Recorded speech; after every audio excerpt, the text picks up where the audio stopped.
Hello, bonjour, and welcome everyone joining in Canada and from around the world. Now, I'm excited to have with me an esteemed panel of dental professionals. Now I am the owner and founder of Dent-Cents, where we do coaching and we come in, train your practices, and help you increase your production. Original from Brazil, came to Canada, and as many of you and our audience had to reinvent ourselves. And I did have a love affair for education and development of procedures and protocols. So I graduated in 2007 from Alexandria University in Egypt. I moved to Canada, finished my equivalency process, become a dentist.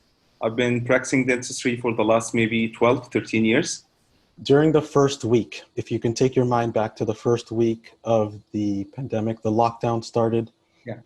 What were some of the first steps that you took, you and your team? We didn't know anything about this virus.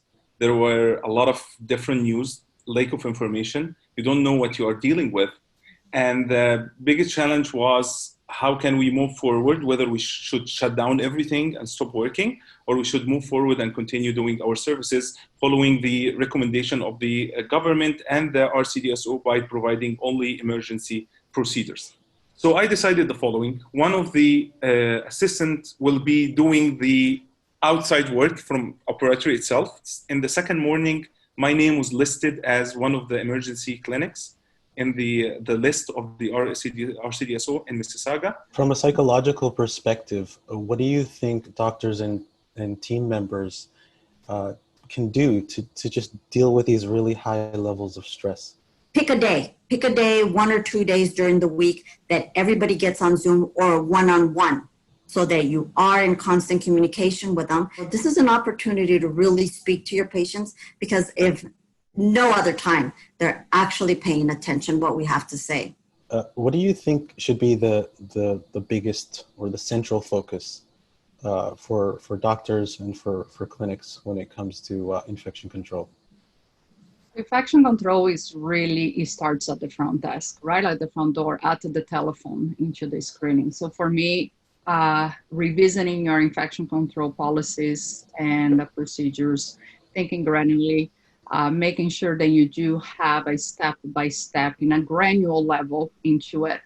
For us clinicians, infection control makes a lot of sense because we deal with the spores and bacteria and viruses through our whole treatment member, right? So invest on your team training, invest in understanding what it is a virus-borne disease, what is a blood-borne disease, that granularly. We needed to really invest in education and awareness for all our teams, because the person who answers the phone has a major role into reopening and providing us a safe environment. So please invest in your procedures and protocols.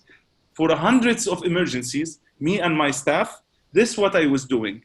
I had a surgical mask on top of N95 and a face shield on top of the surgical mask. So I put the N95 when I start my day, surgical gowns, I put a face shield, a surgical mask on top of it. Then the face shield, I have my loops with barriers on the side.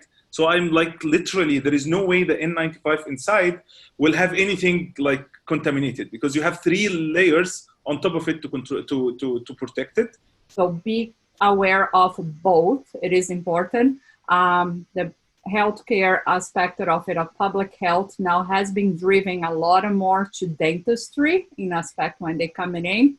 In the beginning, when we had in 2013 or so, was a little bit more chaotic because it was based on medical, right? Healthcare. Complete difference in the way we deal with patients right now than we used to do before.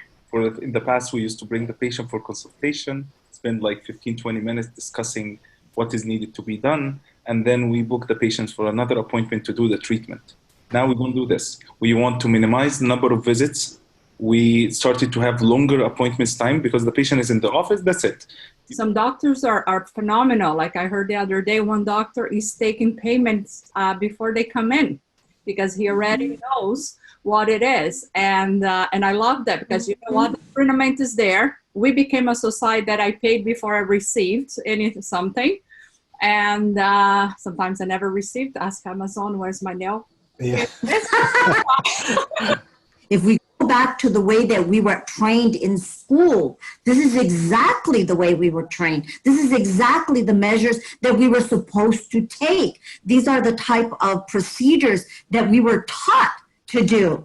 But at some point we became lackadaisical and we stopped doing it. We stopped, being, the police of infection, control and, the transmission or any type of cross-contaminations. We've just kind of became lazy and we've became a very as a matter of fact. And I know that, when we're inside training teams, one of the number one things that I always talk about that I never understood when I see doctors, hygienists, or assistants walk in the uniform and then go home in that uniform. I've never understood that. And this is way before SARS. And with that, we'll say thank you very much, everybody. Thank you. Stay safe and see you in clinic. See you soon. Thank Bye-bye. you. See you soon. Bye-bye.